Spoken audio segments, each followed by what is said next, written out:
Class हमारे 9th और 10th combined class English grammar के लिए। और इससे पहले मैंने आपको बताया था वर्ब बी के बारे में। बी का मतलब होता है होता। इस चार्ट के बारे में हमने सीख लिया था कि किस प्रकार से हम वर्ब बी का प्रयोग प्रेजेंट सिंपल टेंस में करते हैं। इज एम आर हमने सीखा था, इज एम आर का प्रयोग चाहे हम टेबल बना लेते हैं या टेबल के अकॉर्डिंग हम रूल के अकॉर्डिंग इसको कर लेते हैं। सेकंड मेथड के द्वारा हम आपको समझाएंगे कि वर्ब बी वाज वर्ब का प्रयोग पास्ट सिंपल टेंस में किस प्रकार से किया जाता है। चलते हैं इज एम आर के बारे में आपने पढ़ लिया था, थोड़ा सा डिटेल समझ लेते हैं इसके बारे में कि किस प्रकार से हमने सीखा प्रेजेंट सिंपल टेंस में verb be is am are का प्रयोग। फर्स्ट पॉइंट हमने आपको बताया था पहचान में इसके होता है इज एम आर, इंग्लिश की पहचान हिंदी में होता है हूँ।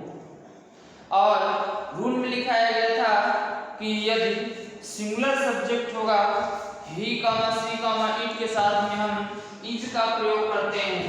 हमने लिखा था सिंगुलर सब्जेक्ट जो हमारे पास है ही कामा सी कामा इट के साथ में हम वर्ब इज का प्रयोग करते हैं।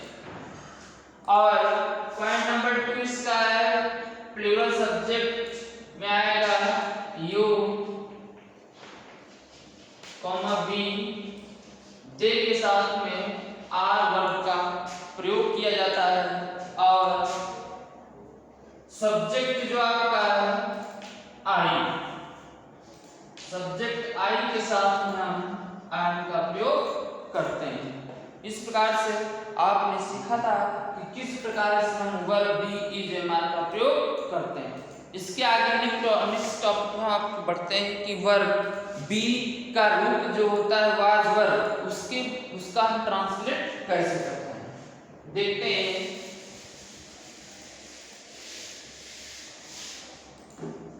बी यहाँ पर हमको पढ़ना है वाज ऑब्लिक वर्ब, चाहे तो हम लिख सकते हैं यहाँ पर पास्ट सिंपल टेंस, चाहे ये लिखें या हम ये लिख सकते हैं। इसमें हमको सीखना है कि किस प्रकार से हम वर्ब बी वाज वर्ब का प्रयोग हाथी के लिए करते हैं। हाथी थे, चलिए उस दिन तो हमने आपको बताया था टेबल के अकॉर्डिंग कि किस प्रकार से हम इसको कंप्लीट करते हैं। आपको बताएंगे आज रूल बाय रूल तरीका थोड़ा सीख करके। ये जो आपको समझ में नहीं आ रहा तो ये तरीका हम आपको समझाने की कोशिश कर रहे हैं। देखते हैं सबसे पहले तो हमको आइडेंटिफिकेशन देखना है। आइडेंटिफिकेशन हमारा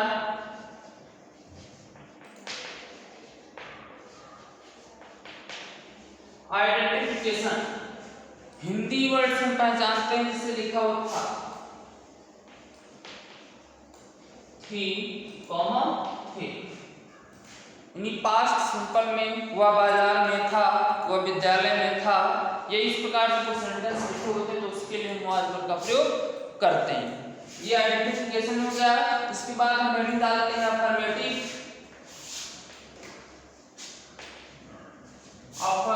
सेंटेंस। और अफर्मेटिव सेंटेंस के बाद हम लिखेंगे हेडिंग रूल ऑफ ट्रांसलेट, अनुवाद के नियम, rule of translate, rules of translate, यानी अनुवाद के नियम, इसका हम ट्रांसलेट कैसे करते हैं ये हमको देखना। बात करते हैं यहाँ पर रूल ऑफ ट्रांसलेट हो गया है। अब हमको ये ध्यान देना है कि किस सब्जेक्ट के साथ में कौन सी वर्ब का प्रयोग किया जाता है। हिंदी की पहचान हमारी यह हो गई था थे, लेकिन यदि वर्ब के रूप में वाज वर्ब इंग्लिश में दिया गया है तो हमारी इंग्लिश की पहचान पास्ट सिंपल की या फिर verb B was verb B. देखते हैं, चाहे तो हम पॉइंट के अकॉर्डिंग लिख लें। पहला पॉइंट आपका होगा सिंगुलर सब्जेक्ट। सिंगुलर सब्जेक्ट में कौन कौन आता है? आई हो जाएगा यहाँ पर ही कॉमा सी कॉमा ईट कोई नेम,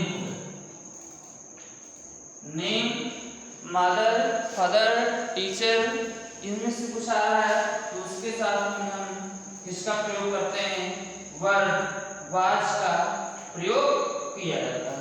रूल नंबर 1, या हम चाहे ऐसे लिख सकते हैं कि सिंगुलर सब्जेक्ट के साथ में वर्ब वाज का प्रयोग किया जाता है ये। और इसका रूल नंबर 2 है हमारा पीएस यानी प्लूरल सब्जेक्ट। प्लूरल सब्जेक्ट में कौन आएगा, लिखेंगे यू कॉमा बी कॉमा दे, इनमें से कोई आ रहा है तो इसके साथ में हम वेयर का प्रयोग करते हैं। ये तो हमारा रूल है। अब बनाते हैं फार्मूला, किस प्रकार से हम फार्मूले को प्रिपेयर करेंगे तो इसका ट्रांसलेट कैसे किया जाएगा। थोड़ा सा आप ध्यान देंगे कि जो भी वीडियो देखें उसको कंप्लीट देखें, ये तो कंप्लीट वीडियो आप लोग नहीं देखेंगे तो समझ में नहीं आएगा। और देखते रहें और कमेंट्स करते रहें। आप देखते हैं अफर्मेटिव हमने हेडिंग डाल दिया है, इसमें लिखेंगे अफर्मेटिव को फार्मूला कैसे बनता है, यहाँ पर लिखा जाएगा फार्मूला। चाहे तो आप ये तरीका अच्छा लग रहा तो आप इसको ऐसे सीखेंगे, यदि नहीं समझ में आ रहा तो दूसरे तरीके से हम सीखते हैं। देखेंगे फार्मूला हमारा बनता है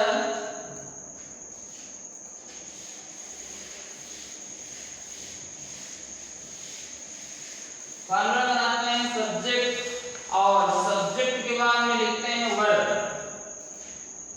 यहां लिखेंगे फार्मूला। फार्मूला नंबर 1 लिख लेते हैं सब्जेक्ट प्लस, चाहे तो हम लिखें वर्ब या ब्रैकेट में लिख सकते हैं वाज ऑब्लिक वर्ब। ये after this use of complement, इसके बाद हम कॉम्प्लीमेंट को लिख लेते हैं। ये आपको फार्मूला है। सबसे पहले हमने सब्जेक्ट लिखा, फिर वर्ब बाद वर्ब हो जाएगा, उसके बाद में कॉम्प्लीमेंट। अब एक एग्जांपल लिखते हैं, इसके थ्रू समझेंगे। मैं अध्यापक था, एग्जांपल है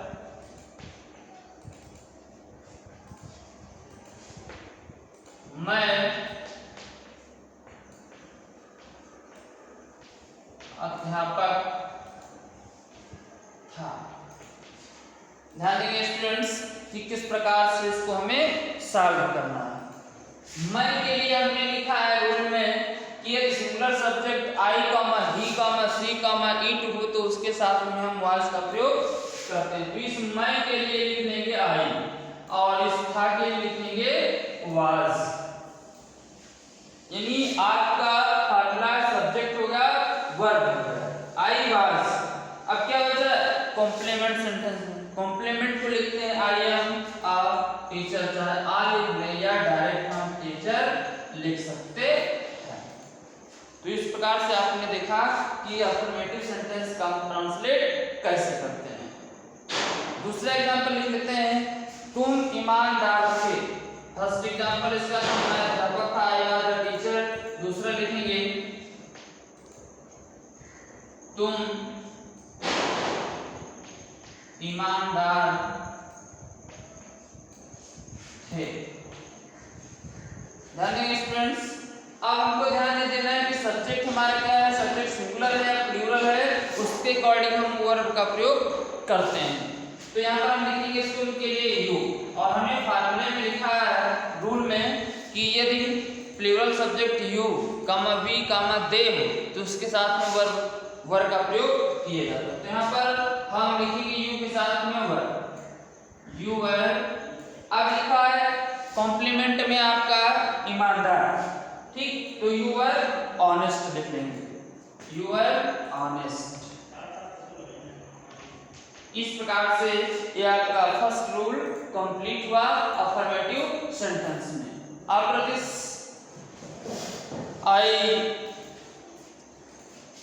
read you, I learn you negative sentences, यानी मैं आपको सिखाने जा रहा हूँ उसके बाद में कि पास्ट सिंपल टेंस यानी जो वर्ब है उसका निगेटिव सेंटेंस हम कैसे प्रिपेयर करते हैं, कैसे बनाएंगे निगेटिव सेंटेंस।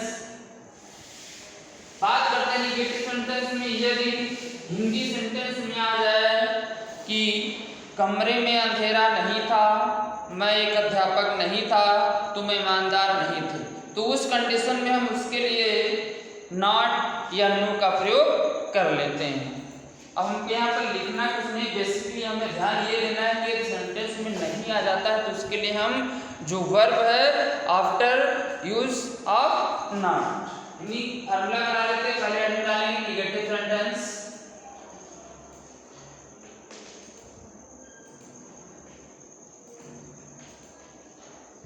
निगेटिव सेंटेंस इसका फार्मूला बनाएंगे। चाहे यहाँ पर हम फार्मूला लिखें या पहले लिखें, फार्मूला नंबर आपका 2 को निगेटिव सेंटेंस के लिए लिखते हैं। यहाँ पे फार्मूला सब्जेक्ट प्लस वर्ब आपकी क्या है, वाज ऑब्लिक वर्ब।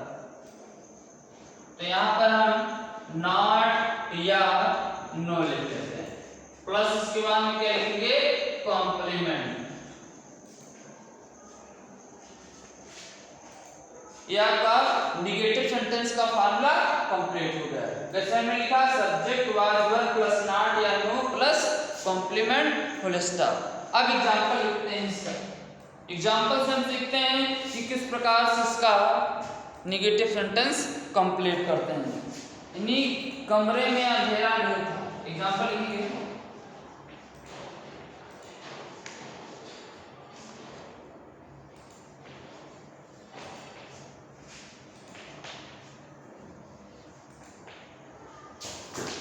कमरे में अंधेरा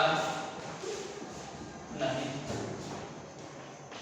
ये सेंटेंस हमारा कमरे में अंधेरा नहीं था। इसको हम कैसे करेंगे, यहाँ लिखेंगे। ध्यान हमको एक बात और देखना है, जब कहीं पर किसी सब्जेक्ट का होना ना होना या उचित कोई सब्जेक्ट नहीं होता है तो वहाँ पर हम देयर का प्रयोग करते हैं।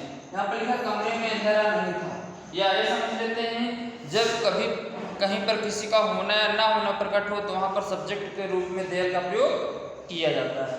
तो यहाँ पे लिखेंगे देयर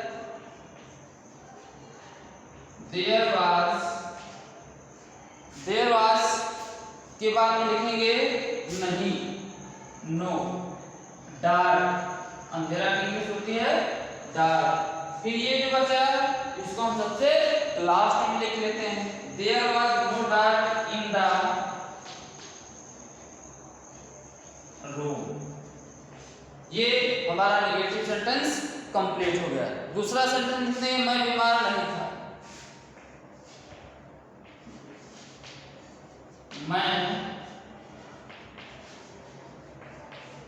बीमार नहीं। मैं के लिए लिखा जाएगा आई, और आई के साथ लिखेंगे वाज, और वाज के बाद लिखेंगे नॉट। आई वाज नॉट, चाहे हम सिक लिख लें या फिर यहाँ पर इल लिख लें। ये आपका निगेटिव सेंटेंस कंप्लीट हो गया। यानी फार्मूला हमने बनाया कि subject plus was plus not या नो प्लस कॉम्प्लीमेंट। इसके बाद में हमने एग्जांपल लिखा है कमरे में अंधेरा नहीं था। तो हमने बताया आपको कि कमरे में अंधेरा नहीं था जब कहीं किसी जगह पर किसी चीज या किसी का होना या ना होना पाया जाए वहाँ पर हम सब्जेक्ट देयर का प्रयोग करते हैं, या जब कोई प्रॉपर सब्जेक्ट नहीं होता है तो वहाँ पर देयर का प्रयोग किया जाता है। हमने लिखा देयर वाज नो डार्क, यानी अंधेरा बिल्कुल नहीं था। कहाँ पर नहीं था, कमरे में, इन द रूम। सेकेंड सेंटेंस में हमने सीखा मैं बीमार नहीं था।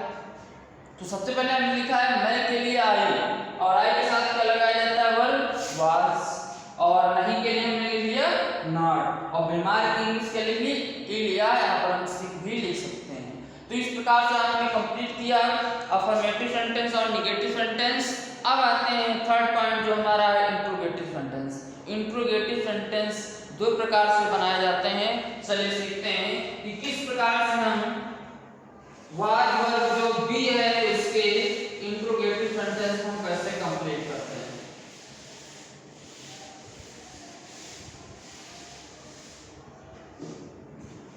लिखते हैं इंट्रोगेटिव सेंटेंस।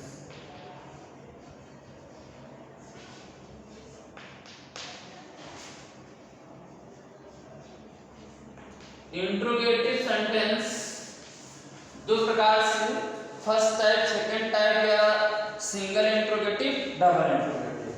तो हम फर्स्ट टाइप लिख ले रहे हैं।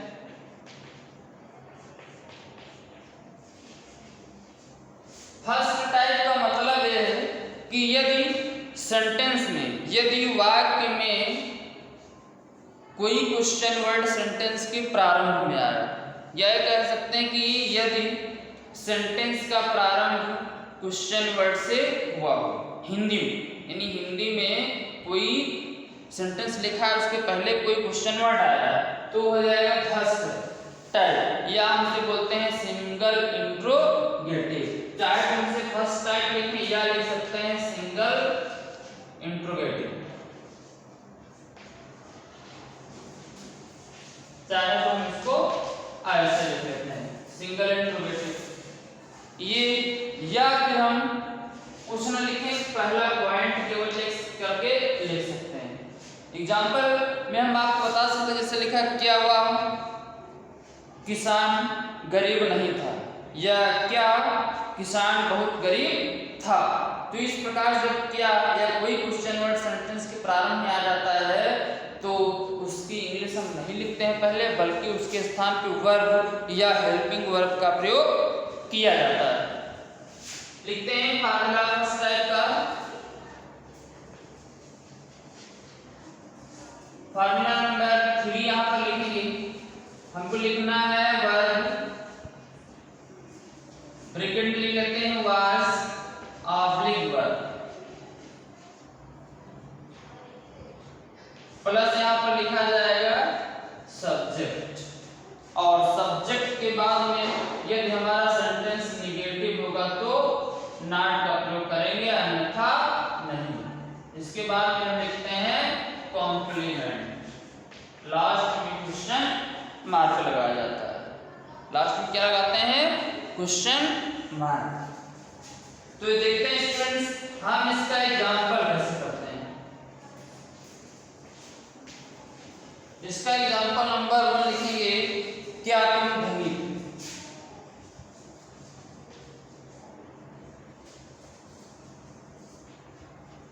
क्या तुम धनी थे। अब इसका हम ट्रांसलेट कैसे करेंगे? हमने बताया था कि ये सेंटेंस के प्रारंभ में कोई क्वेश्चन वर्ड आता है तो उस क्वेश्चन वर्ड की इंग्लिश नहीं लिखी जाती है, बल्कि उसके स्थान पे वर्ब या हेल्पिंग वर्ब का प्रयोग किया जाता है। हमको चूज करना है क्या, सब्जेक्ट हमारा है प्लूरल, और प्लूरल के साथ में आता है वर्ब। तो सबसे पहले हम सेंटेंस के प्रारंभ में लिखेंगे वर्ब। सब्जेक्ट क्या है? यू, वर यू वेल्थी, धनी के लिए वेल्थी लिखा जाएगा। लास्ट में क्वेश्चन मार्क का प्रयोग करते हैं, यानी वर यू वेल्थी। अब देखिए ये वर हम इसके लिए लिखेंगे, यानी क्वेश्चन वर्ड पहले आया इसलिए इसकी जगह पे हम ये जो थे लिखा है इसकी इंग्लिश लिखेंगे। फिर दूसरा सब्जेक्ट तुम हो गया वो लिख लिया। उसके बाद में क्या बचा है हमारा? कॉम्प्लीमेंट। क्या थे तुम? धनी थे, धनी की इंग्लिश वेल्थी लिख लिया है। ये फर्स्ट टाइप का है। इसका दूसरा एक और सेंटेंस कर लेते हैं, जैसे लिखते हैं क्या तुम बुद्धिमान नहीं थे, या फिर क्या हुए चोर थे।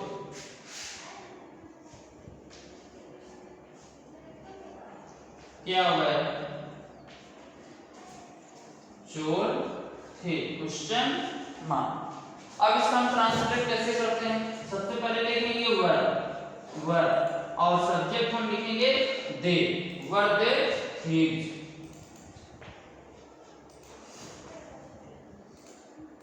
क्वेश्चन मार्क लिखते हैं, यानी क्या हुए चोर थे। तो यहाँ पे हो गया हमारा वर दे थीव्स। तो इस प्रकार से हमने बना लिया है फर्स्ट टाइप इंट्रोगेटिव सेंटेंस कैसे कंप्लीट किया जाता है। नेक्स्ट देखते हैं इसका सेकंड टाइप का। ये तो फर्स्ट टाइप यानी सिंगल इंट्रोगेटिव का फार्मूला था, अब बनाते हैं सेकंड टाइप, डबल इंट्रोगेटिव या सेकंड टाइप इंट्रोगेटिव सेंटेंस। लिखते हैं, चाहे यहां पे लिखने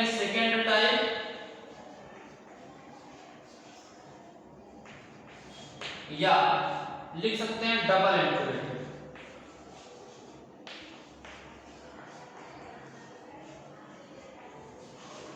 डबल इंट्रोगेटिव सेंटेंस, ये आपकी हेडिंग।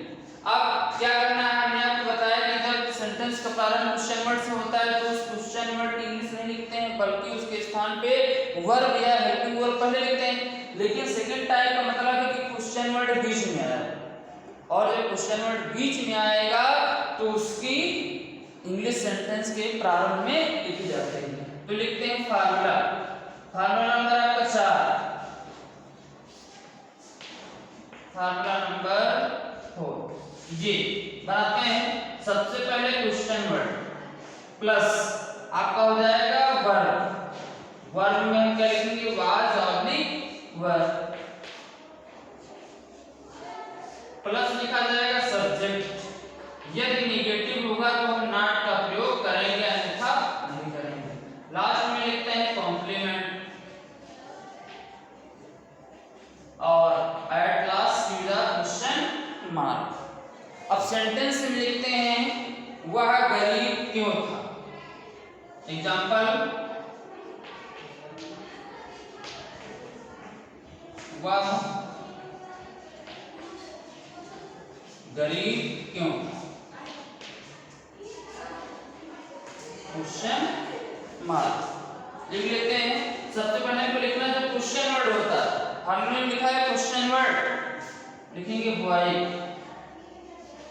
व्हाई के साथ में वह आया और वह के लिए हम लगाएंगे was, why was he poor, question mark हो गया। अब देखते हैं इसका सेकंड टाइप, यानी सेकंड टाइप का हम फर्स्ट एग्जांपल कर चुके हैं, और दूसरा एग्जांपल लिख लेते हैं वह दुखी क्यों था। वह दुखी क्यों नहीं था, क्वेश्चन मार्क। अब इसको कैसे करेंगे ट्रांसलेट, क्वेश्चन वर्ड आया है बीच में, सबसे पहले लिखा जाएगा क्वेश्चन वर्ड, तो हमने लिखा व्हाई, व्हाई के बाद में सब्जेक्ट हमारा वह के लिए लिखेंगे हेल्पिंग वर्ब या वर्ब वाज, वाज के बाद सब्जेक्ट हो जाएगा ही, और नेगेटिव है तो नॉट लिख लिया, व्हाई वाज ही नॉट, और दुखी के लिए क्या लिखते हैं सैड, क्वेश्चन मार्क। तो इस प्रकार से स्टूडेंट्स आपने देखा कि वर्ब वाज वर्ब जो बी का रूप है उसका ट्रांसलेट हम कैसे करते हैं। आपने सीखा फर्स्ट टाइम में आके अफर्मेटिव सेंटेंस का फार्मूला बनाया कि इसके लिए हम subject plus was verb plus complement का प्रयोग करते हैं, और नेगेटिव में आपने सीखा कि सब्जेक्ट प्लस वाज वर्ब के बाद में नॉट या नो का प्रयोग किया जाता plus complement. Interrogative first time में आपने सीखा कि यदि क्वेश्चन वर्ड सेंटेंस के प्रारंभ में दिया गया हो तो उसकी इंग्लिश सेंटेंस के प्रारंभ में नहीं लिखी जाती है, बल्कि उसके स्थान पे वर्ब या हेल्पिंग वर्ब का प्रयोग किया जाता है। सेकंड टाइप में हमने देखा कि यदि क्वेश्चन वर्ड का प्रयोग बीच में हुआ हो तो उसकी इंग्लिश सेंटेंस के प्रारंभ में सबसे पहले लिखी जाएगी। तो इस प्रकार से आपने वर्ब बी का रूप वाज वर्ब यहाँ पर सीखा कि किस प्रकार से हम उसका ट्रांसलेट करते हैं। तो स्टूडेंट्स इस वीडियो को लाइक करें, कमेंट्स करें और शेयर करें, और ये जो आपका वीडियो है इसे सब्सक्राइब अवश्य करें। आप लोग लाइक करते रहेंगे, कमेंट्स करते रहेंगे, तब हम और आपको अच्छा तरीका देते रहेंगे। इस प्रकार से इंग्लिश हम धीरे धीरे सीख सकते हैं। आपने कुछ ही क्षण में सीखा कि वर्ब जो बी है उसका ट्रांसलेट कैसे किया जाता है। फर्स्ट टाइम में आपने सीख लिया कि प्रेजेंट सिंपल टेंस यानी इज एम आर का प्रयोग कैसे किया जाता है। आज आपने इस वीडियो में सीखा कि वर्ब वाज वर्ब का प्रयोग कैसे किया जाता है। देखते हैं स्टूडेंट्स, इसके बाद में हमको सीखना है वर्ब जो आपकी बी है उसमें विल और शैल के द्वारा कि हम विल बी और शैल बी का प्रयोग कैसे करते हैं। थोड़ा सा आपको उसके बारे में जानकारी दे देते हैं कि कैसे इसका प्रयोग किया जाता है।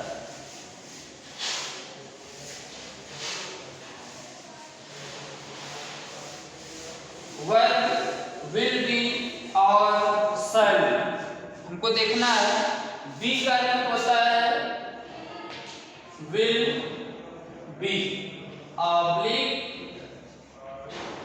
शैल विल बी और शैल बी के बारे में नेक्स्ट टाइम में नेक्स्ट वीडियो में आप सीखेंगे कि इसका प्रयोग कैसे किया जाता। थोड़ी सी आपको हिंट्स देते हैं, यानी सेंटेंस में आएगा गागी गे, गागी गे, जैसे होगा। एग्जाम्पल, बच्चा कमरे में होगा, विद्यार्थी कमरे में होंगे, पिताजी घर में होंगे। ठीक, तो इस प्रकार जो सेंटेंस दिए गए होते हैं तो उनका हम प्रयोग विल बी शैल बी के द्वारा उसका ट्रांसलेट किया जाता है। देखते हैं कि हम विल बी और शैल बी, जैसे पास्ट टेंस में होता है कल के लिए यस्टरडे का प्रयोग किया जाता है, और फ्यूचर टेंस में कल के लिए टुमारो का प्रयोग किया जाता है। यदि यहाँ पर आया जाता है कल, तो उसके लिए हम टुमारो का प्रयोग करते हैं।